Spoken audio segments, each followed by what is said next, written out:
Друзья, всем привет! Я вернулась с Южной Кореи. Фух, вот это было путешествие. 2 недели офигенных впечатлений. Я супер счастлива, я супер в восторге.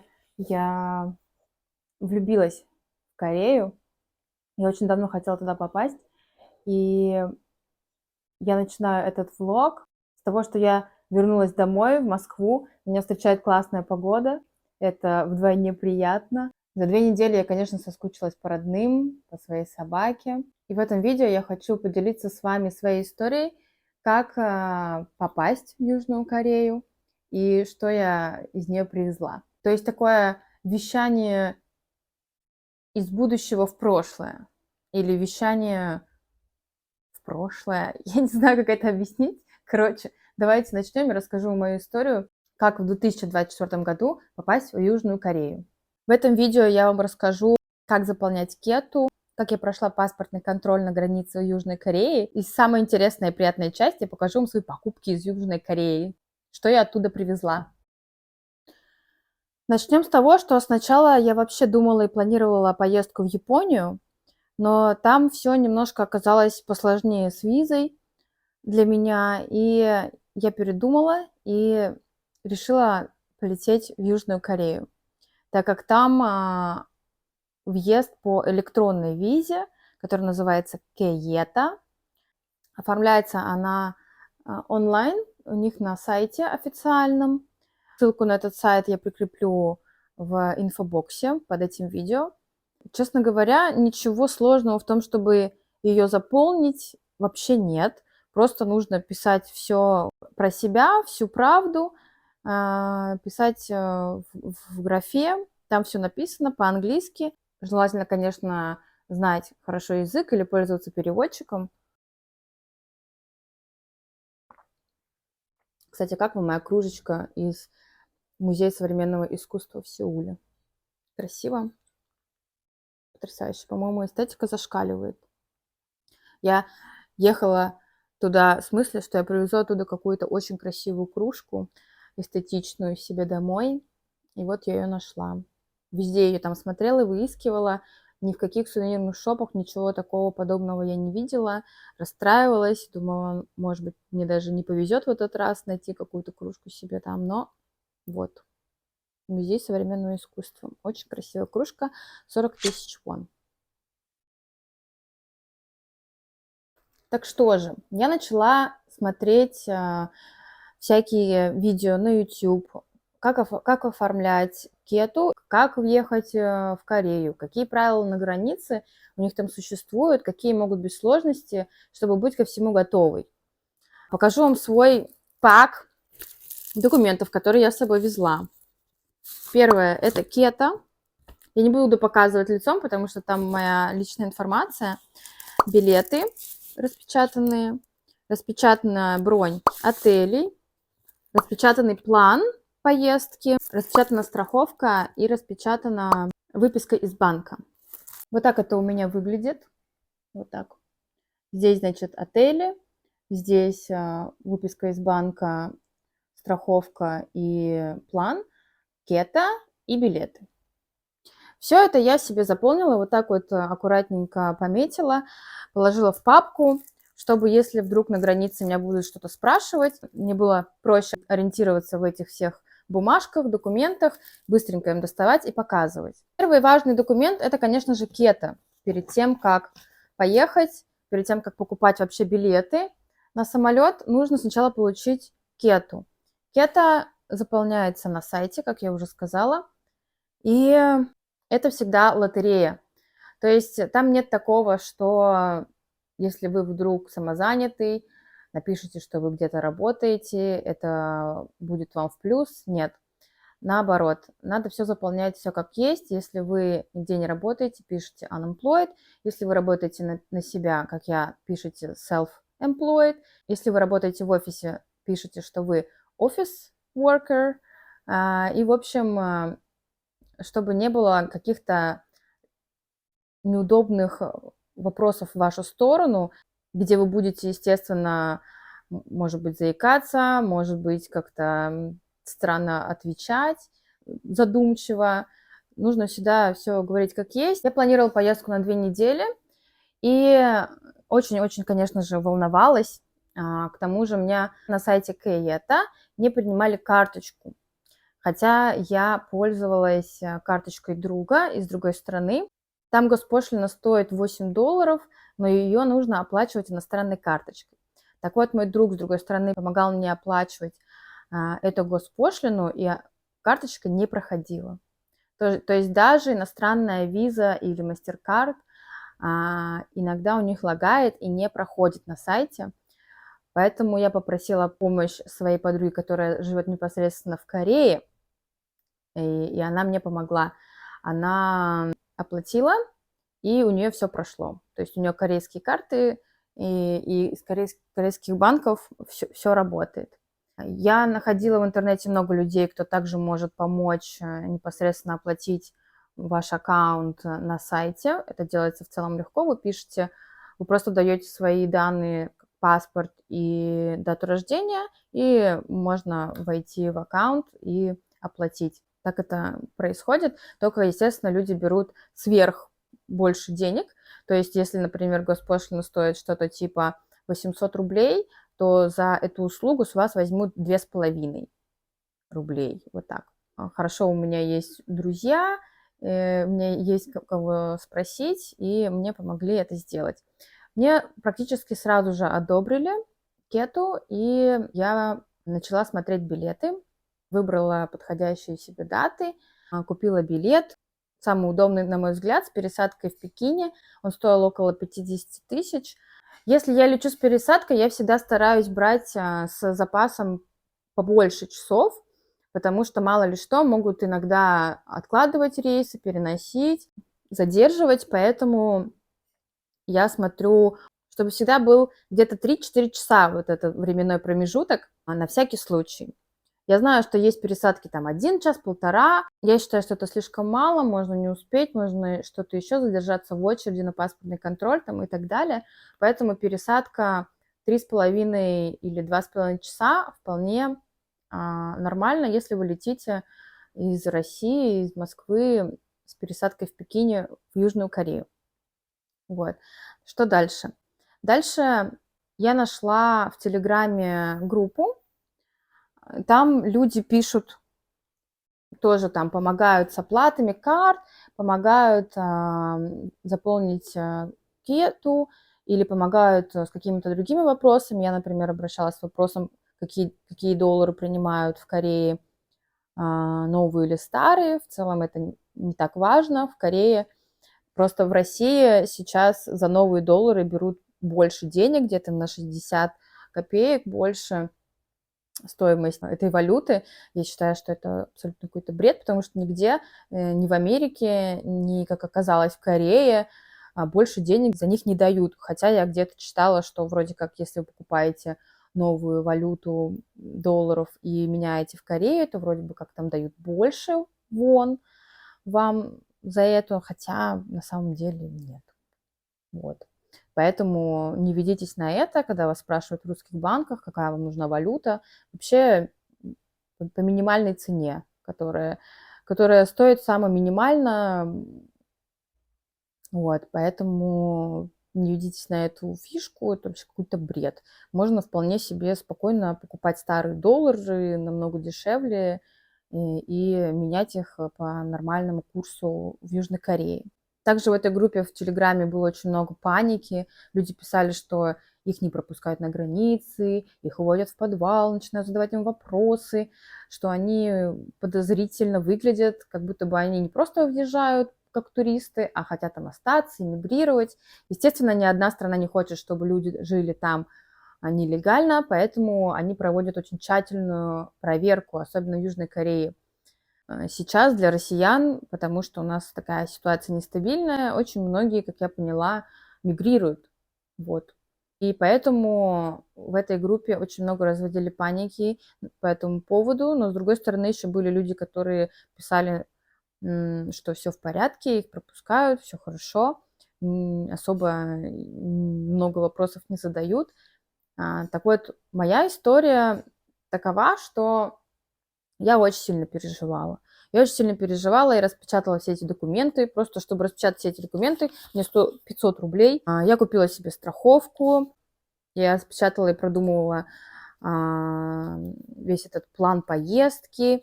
Кстати, план нам помог составить GPT-чат. Очень прикольная идея, очень классная, очень современно. Просто пишешь, прописываешь, какие места тебе больше всего интересно посетить в Сеуле, и GPT-чат тебе выдает программу на 2 недели, куда поехать. Вот он нам посоветовал очень классный план. Его я могу вам показать. Здесь, значит, план поездки. Первые 5 дней в Сеуле, с 6 по 8 2 дня в Пусане. И потом еще 3 дня на острове Чеджу. Есть у них там такой чудесный остров, который занесен в ЮНЕСКО и является одним из чудом света даже. Я не знала про это. И потом возвращение обратно в Сеул, там пару дней, и вылет обратно домой в Москву. Очень классный план, реально. Еще правильно составлять этот план, что вы посещаете не менее 3 разных мест в день, которые как бы логично рядышком находятся. То есть вы выбираете какой-то район или место, или вот GPT-чат вы можете его составить, какую-то локацию, какое-то место, там музей или главный храм, и возле него там деревушка и какой-нибудь шопинг-молл. То есть вот так вот, что вы путешествуете каждый день где-то, потому что Сеул большой, и расстояния там большие, поэтому если вы будете выбирать какие-то места очень далеко друг от друга расположенные для одного дня, это будет практически нереально. И если, например, на границе будут смотреть ваш план, им станет понятно, что что-то тут не так, вы, скорее всего, не продумывали особо, вообще не занимались этим планом, просто наобум что-то написали, и, в общем-то, могут не пустить вас. Поэтому в этом плане тоже нужно тщательно все продумывать. Если вы приезжаете в другой город или на остров, нужны забронированные билеты и отели. Могут вас спросить, как вы будете добираться, самолетом или паромом, или вы будете использовать поезд. Как мы добирались из Сеула в Пусан на поезде, а из Пусана на Джеджу мы брали самолет, и потом самолет обратно в Сеул. Вот. И, в общем, я с этим паком документов выхожу из самолета, подхожу к паспортному контролю. Я оделась во все белое, можно сказать, on purpose, потому что белый всегда такой приятный, чистый цвет, благостный. Мне хотелось выглядеть как-то очень приятно, чтобы мне не задавали лишних вопросов. Вот. И я простояла в очереди минут 10, наверное. Там все на самом деле очень технологично, Сеул очень технологичный, и на паспортном контроле сидело очень много человек. Ты, когда подходишь к контролеру, нужно прикладывать палец, тебе делают снимок. И, в общем, не было ничего сложного, все было довольно просто. С меня взяли отпечатки пальцев, сфотографировали и задали только один единственный вопрос, насколько я приехала. Я ответила, что на 2 недели, и все, меня пропустили. Все было очень просто. Все мои переживания были зря, можно сказать. Ну уж вот такой я человек, я всегда буду готовиться до последнего, распечатывать все документы, даже какие-то лишние документы. Я очень много слышала всякой информации, как людей не пропускают в Корею, какие вопросы им задают на границе. Если у них действительно есть какие-то подозрения, они будут задавать вообще абсолютно нелепые какие-то странные вопросы из серии: а как вы будете путешествовать, как вы будете там добираться от одного места до другого, а сколько вы думаете будет стоить вам такси сейчас до отеля, или или будут спрашивать, какие именно места вы хотите посетить. Даже к этому вопросу я готовилась. Я перечитала весь свой план, пыталась запомнить название, хоть это очень сложно.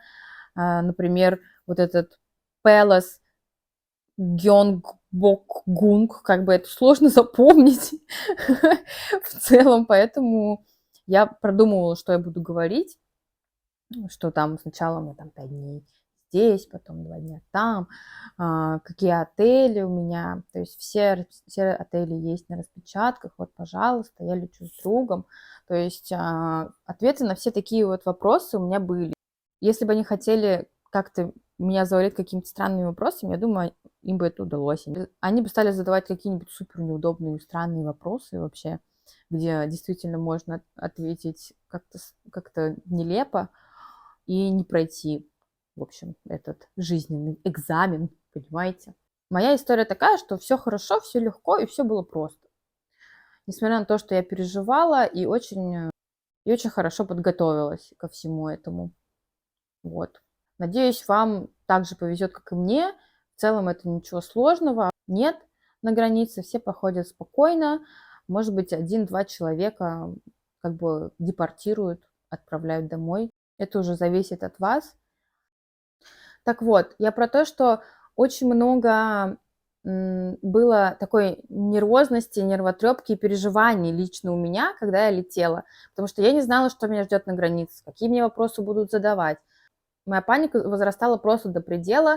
Я не могла представить, что мне просто говорят: нет, вы не проходите, езжайте обратно домой, и меня депортируют. Нет, просто никогда со мной такого не происходило, нигде, ни в одной стране.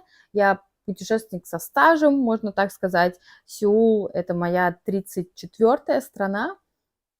И, в общем, я уже начинала прибегать к медитациям, к каким-то аффирмациям, чтобы настраивать себя на позитивный лад. И, естественно, чтобы на границе выглядеть позитивно, улыбаться, чтобы меня ничего не тревожило. И у меня не был такой вид нервозный, какой-то затюканный и так далее. И думаю, что все работники аэропорта всегда смогут считать с вашего лица или с языка вашего тела, вы говорите правду или вы говорите неправду.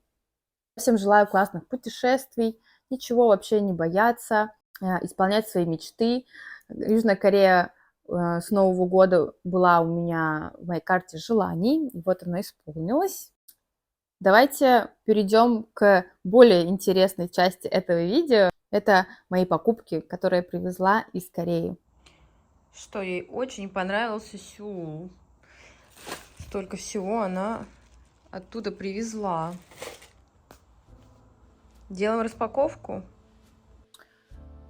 Еще первым делом, когда я приехала в Корею, я обновила себе дизайн моего телефона. Купила этот замечательный цветочек. Смотрите. Это держатель для телефона в форме вот этой ромашечки. Я в него безумно влюблена. Мне повышает каждый день настроение вот это чудо невероятное. Вот. Я считаю, это must-have, когда вы приезжаете в Южную Корею, нужно обязательно купить себе какие-то штуки на телефон, потому что там это все супер мило выглядит. Так вот, я разложила все свои покупочки. Сейчас буду вам аккуратненько, потихонечку вам все рассказывать, показывать.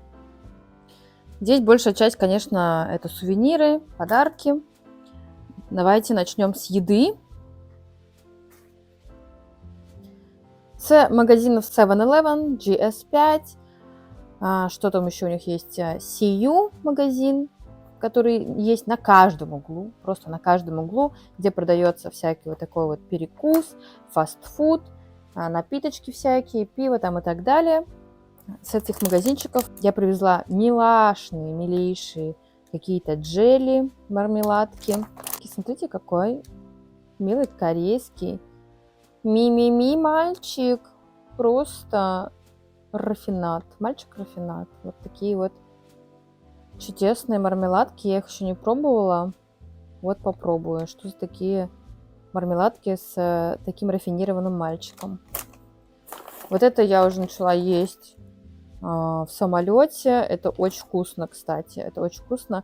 Тут нарисовано что-то кофейный привкус, но на самом деле этот кофейный привкус очень-очень минимально чувствуется. Потом какое-то мясо копченое, еще орешки, соленая рыбка, пиво я привезла. Вот такая водка у них есть красивая, сувенирная. Я считаю, это произведение искусства, вот эта бутылка. Очень красиво написано еще, что 700 лет традиции. Вот это у них корейская водка. Эстетика зашкаливает. Вот это тоже какая-то национальная водка. Я, естественно, это все не пробовала, но все корейцы вот это пьют и становятся очень веселыми. Вот такой мини размерчик. Мужской крем для рук. Прикольно выглядит. Так как в Корее очень популярна косметика, привезла вот в подарок крем. Что еще? Так, с едой мы закончили. Начну про свои покупки в самом популярном косметическом магазине в Корее. Это Olive. У них сейчас вот в конце лета скидки, скидочный сезон. И пакетики такие симпатичные они делают. Смотрите, какие классные, веселые. С какими-то рожицами. Супер мило. Первым делом я купила пак масок мне и всем моим подружкам раздать. Это маски. Я купила вот такие пэтчи маленькие на прыщи, если они вдруг вылазят. Есть ночной пэтч и дневные. Стикер, он лечит прыщик, и вы, когда его снимаете, как бы все проходит, по идее. Вот вы можете заметить, на мне уже вот этот патч приклеен, этот стикер прозрачный. И он немножко так матирует. Это покраснение, не видно его на лице. Мне кажется, что действительно как бы прыщ-то почти и не заметен. Вот такой взяла крем. Мне посоветовала подруга, которая там живет. Мне еще дали в подарок, так как там сезон скидок, дают всякие кучу подарков, какие-то акции, типа покупаешь одну, тебе еще одну в подарок, плюс здесь какой-то мешочек. Так, сейчас я открою. Вот. И тут еще как бы в подарок мешочек этого крема. Вот он туда кладется. Вот этот мешочек. И все счастливы становятся. Здесь вот вариации, какой мешочек вам может попасться. Только что мне не такой попался, не зелененький, ну да ладно. Попался розовенький. Можно просто не смотреть на эту вот клоуна. Вот так вот. И это у меня тоник для лица, паста для зубов. Вот это, короче, вот это мне сказали, что самая классная паста в Южной Корее, самая эффективная, самая приятная, популярная. В общем, все ей пользуются. Я взяла на пробу. Буду чистить. Я взяла себе серум. Это у меня еще было вообще в списке всего, что я хотела привезти из Южной Кореи. Я вам попозже еще его зачитаю тоже. Потом вот эти прикольные ногти я себе привезла, накладные. Вот они на мне. Смотрите. Вот они на мне сейчас. Я их уже наклеила. Это потом попозже вы в моих влогах узнаете историю, почему я вообще их купила. Вот эти штуки, фломастеры для кутикул, блеск для губ, пампер, увеличивающий губы. Кисточка мне нужна была такая косая для стрелок. Потом еще один блеск. И вот такой прикольный какой-то клинсер. Клинсер, как щетка, чистящая кожу, чтобы крем и пенкой для лица пользоваться. Вот. Этой щеткой. Купила и начала уже пользоваться, еще будучи в Корее, вот этим вот коллагеном. Как пользоваться? Это просто нужно есть. Выглядит это все вот так. Их тут 10, у меня осталось вот 4 штучки. Очень хорошая кожа становится от него, от этого коллагена. Там просто такой внутри порошочек. Его ешь и водой запиваешь, и все. И кожа просто супер становится. Вот эта бигудяшка для челки, которую используют все кореянки, я решила тоже этим пользоваться. Вот такие силиконовые резиночки я еще нашла в этих продуктовых магазинах. CU и 7-Eleven продаются они. Из бижутерии привезла симпатичные сережки, такие колечки и симпатичные вот такие зеркальца.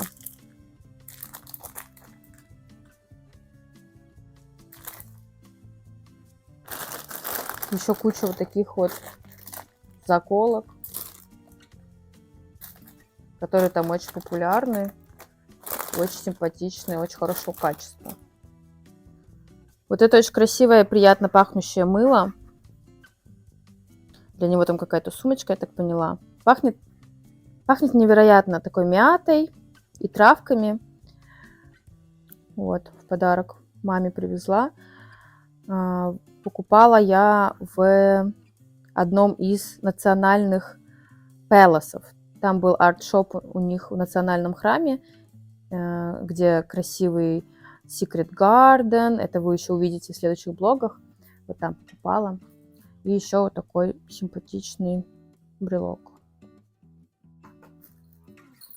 Брелок с башни сеульской. Не смогла пройти мимо парочки открыток в Музее современного искусства. Сейчас вытащу, вам покажу. Это такая голографичная.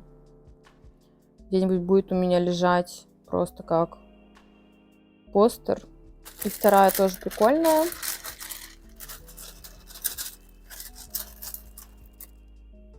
Тоже с голограммой. Веселая такая открыточка. Я считаю, мне давно пора обновить мои рамки. Вот, вставить туда какие-то прикольные картинки. И вот вставлю вот эти открытки.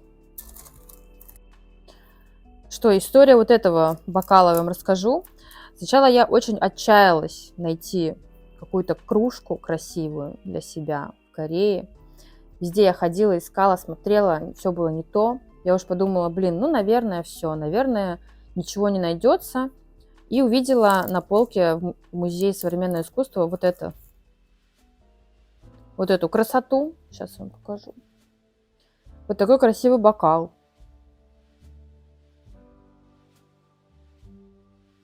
С красивым принтом. Я подумала, окей, вот этот бокал тогда я себе куплю. Буду с него пить лимонад или что-то такое. Беру, значит, себе этот бокал, оплачиваю, перехожу в другую комнату этого Музея современного искусства, в комнату с керамическими всякими предметами, вазами и так далее, и вижу, стоит вот это. Вот это чудо, вот это красота. Немножечко сожалею, что уже потратила деньги на это, но подумала, что ладно, такое бывает один раз в жизни, возьму еще тогда себе и вот эту кружку. А это оставлю. И это тоже оставлю. В общем, теперь у меня есть кружка и бокал. Милейшие керамические ложечки, сделанные чьими-то ручками. Очень мило выглядят. Также с острова Чеджу привезла такую детскую шапочку. Тоже не себе, в подарок. Потом в музее зеленого чая крем для рук. Вот это крем для рук. Вот это проспект из музея зеленого чая. Вот он выглядит. Очень мне там понравилось. Там очень большой магазин вообще с всем чем угодно. С косметикой, с едой тоже какой-то, с чаем и так далее. Я привезла оттуда. Также на острове Чеджу, прямо рядом с вулканом, был найден вот этот аромат. Аромат с мандаринами. Потому что мандарины там везде. В общем, смотрите мои следующие блоги, я там все рассказываю, показываю, это очень интересно. Вот этот аромат пахнет мандаринами. И сделал его один очень классный парень, кореец, который работал в офисе, потом решил все бросить, открыть свою милую кафешку подле этого вулкана на острове Чеджу. И, в общем, сам создает такие ароматы. Еще у него кафешка, там вкусный кофе, вкусное все вообще место идеальное. привезла оттуда себе на память вот этот аромат. Открыточки, которые также можно сделать вот в этом музее Асулок. И такая симпатичная брошюра из Музея современного искусства. Там нам очень понравилось. И еще один маленький сувенир с острова Чеджу. Это Чеджу Стоун. Так как там вулкан и вулканические вот эти камешки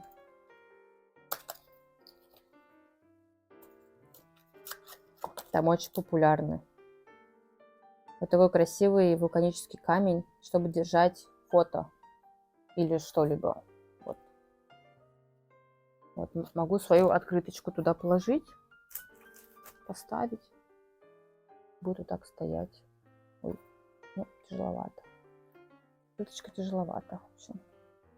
Нет, открыточка тяжело. Короче. Вот. И брелок с острова Чеджу. Посмотрите на это чудо. Мандарин. Просто самый-самый милейший чудо-мандарин. Еще в моем списке была вот такая сумка, авоська, которую я хотела привезти из Сеула. Мне нужна такая была новая. Все мои, которые у меня есть, они уже плохо выглядят. Мне нужна была новая. И вот я нашла классную, стильную такую сумку с названием города Сеул. А здесь название по-корейски. Такая милая авоська. Стоила 20 тысяч вон. Немного. Еще у них очень популярно во всех сувенирных магазинах вот эти сумки. Они не очень супер какого-то качества. Стоят всего там 15 тысяч вон. Но мне нравится дизайн. Дизайн этих сумок очень прикольный, и очень много туристов можно с ними заметить. Самое прикольное, что мне понравилось, тут вот сбоку есть кармашек, можно что-то положить, и что здесь регулируется вот эта ручка. То есть можно сделать ее длинной, эту сумку, и можно сделать ее покороче. Носить вот так. Она супер дешевая, продается вот просто в каком-то сувенирном магазине за 15 тысяч вон. Практически ничего не стоит, но прикольный дизайн. Может быть, долго она не прослужит, но как сувенир приятно. Я носила ее уже будучи в Корее, составляла образы с ней, фоткалась. Прикольная. И наш обзор завершают два вот эти пакетика. Один из Zara и один из магазина A-Land. Есть почти в каждом торговом центре вот этот магазин. Очень классная там одежда, современная, в стиле такой корейской моды, минимализм. И там я купила себе вот этот необычный крабик. Крабик в форме краба. Амара. Очень симпатичный. Там множество вариаций вообще этих заколок. И дельфинчики, и кошечки, и собачки. И все это вот заколки. Это мне показалось очень необычным. И как подарок самой себе я хотела. У меня было тоже в списке, что я хочу привезти из Сеула. Вот какая-то необычная заколка. И она там нашлась. Удивительно, но она нашлась. Также мне нужна была шапочка, чтобы поехать на остров Джеджу. Я знала, что там будет жарко. И чтобы спасаться во время экскурсии от жары, мне нужен был какой-то головной убор. И он нашелся в этом A-Land магазине. Такая вот милая панамка. Скажите же, классная. Мне она очень идет. Естественно, я не смогла пройти мимо футболки. Футболка с изображением моего Чучи. Чтобы собаку выгуливать, вот такая футболка. Очень большого размера, М. Мне нужен был поменьше, но его не было в продаже. Я взяла уж какой был. И рубашку. Тоже я там себе купила. Красивая. Просто мне понравилось. Мне кажется, так по-корейски. И чуть позже там вот эта сумочка нашлась. То есть они как-то вместе классно смотрятся. Вот. В этом образе я ходила в музей чая зеленого, музей матчи, музей Асулок. Это вы увидите в следующих моих влогах, уже непосредственно влоги, которые я снимала в Корее. В Заре я купила себе юбку, такую атласную, черную, длинную. Она длинная в пол, покажу вам фотографии. И красивый топ, у них там был на скидках, такой милашный. В этом образе я провожала последний день в Сеуле. Все, я все вам показала, все вам рассказала. Рассказала вам про свои покупки, рассказала, как попасть в Сеул, как попасть в Южную Корею. Я пошла монтировать влоги. Увидимся очень скоро. Всем пока, всех целую. Спасибо за просмотр. Подписывайтесь, ставьте лайк, задавайте вопросы любые. Увидимся в новых влогах. Пока.